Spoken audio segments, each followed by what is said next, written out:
Welcome to the Tech Meme Ride Home for Thursday, February 8th, 2024. I'm Brian McCullough. Today, Google has released Gemini Ultra 1.0, renamed Bard as Gemini, and looks to be replacing Google Assistant with Gemini eventually.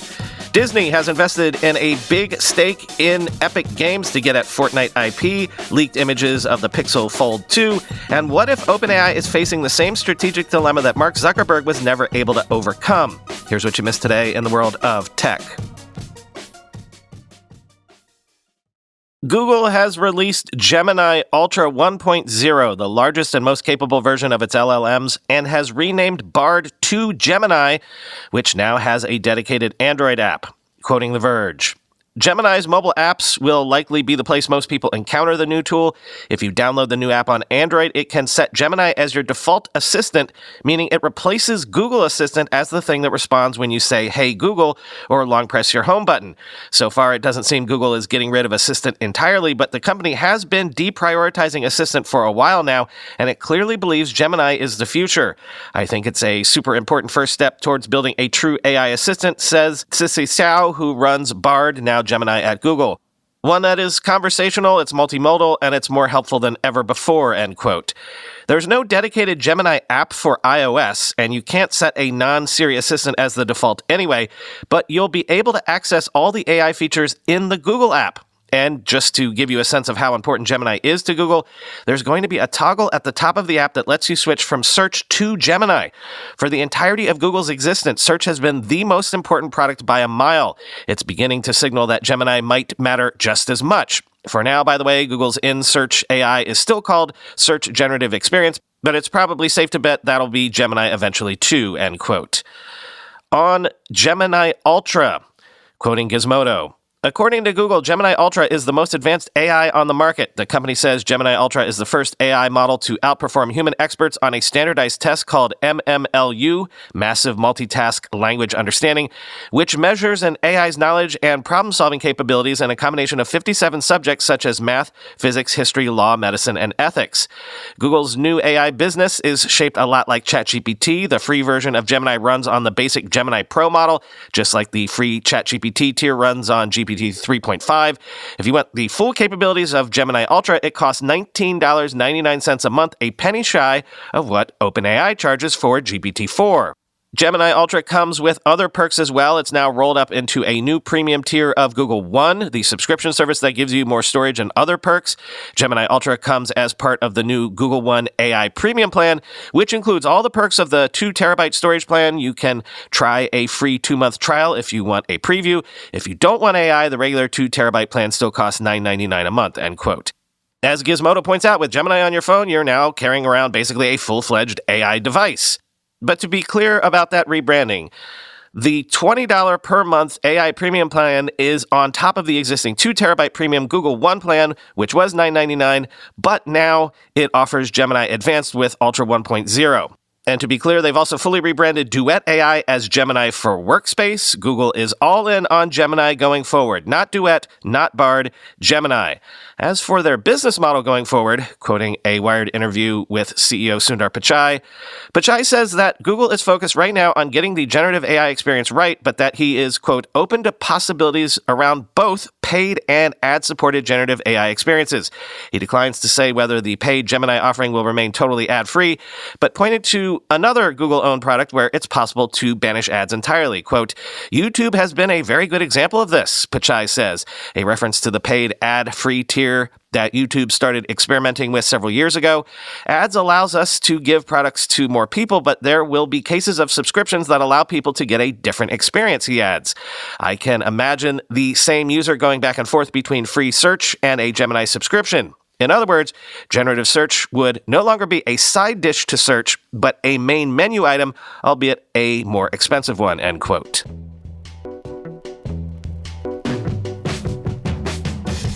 Real quick, Google also announced this morning that it has joined the C2PA steering committee to develop a standard to label AI content via metadata, alongside Adobe, the BBC, Microsoft, Sony, and others. This is the C2PA that I told you about Meta joining recently.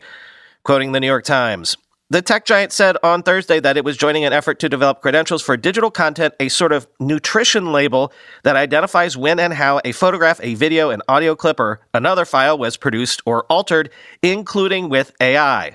OpenAI said this week that its AI image generation tools would soon add watermarks to images according to the C2PA standards.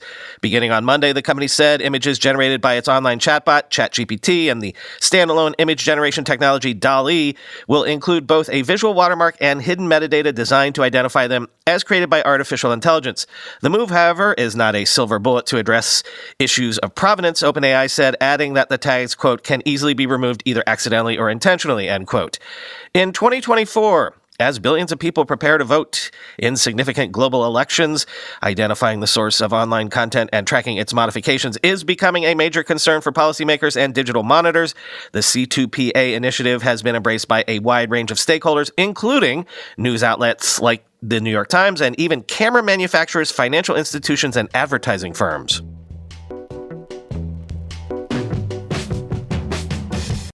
Guess what?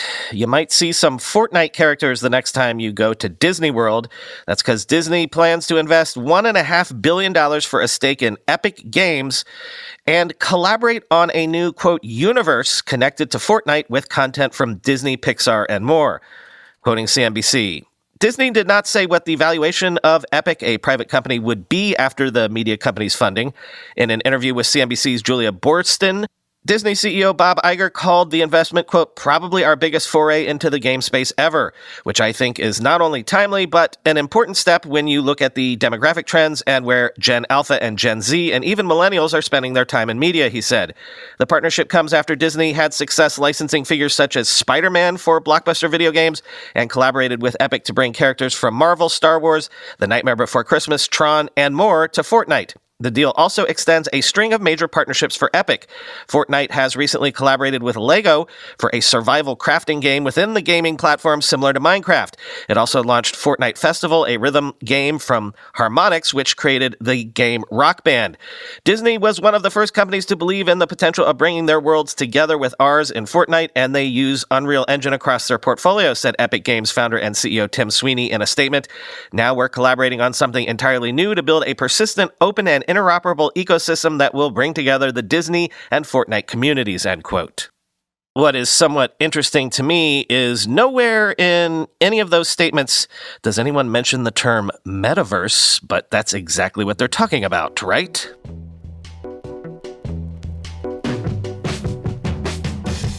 The so-called Five Eyes Intelligence Alliance, which is the US, UK, Australia, Canada, and New Zealand, have issued an advisory saying that China-backed hacking group Volt Typhoon has had access to some major US infrastructure for over 5 years, quoting Axios.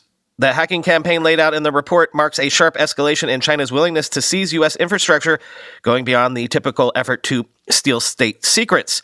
According to the advisory, China-backed hacking group Volt Typhoon has been exploiting vulnerabilities in routers, firewalls, and VPNs to target water, transportation, energy, and communication systems across the country. The group has relied heavily on stolen administrator credentials to maintain access to the systems, and in some cases it has maintained access for, quote, at least 5 years per the advisory. Volt Typhoon has been seen controlling some victims' surveillance camera systems, and its access could have allowed the group to disrupt critical energy and water controls.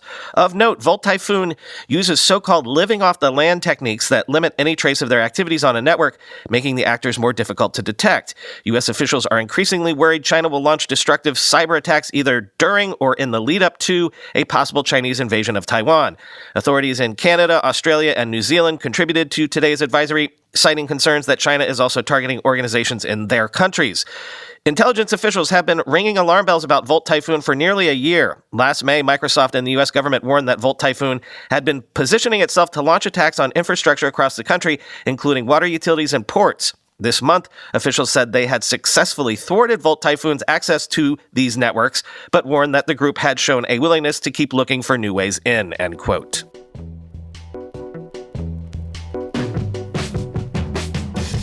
Once again, over in Android land, stuff just leaks. A new image has surfaced allegedly showing the Google Pixel Fold 2, including a narrower cover screen, a squarer inner screen aspect ratio, and redesigned camera bump.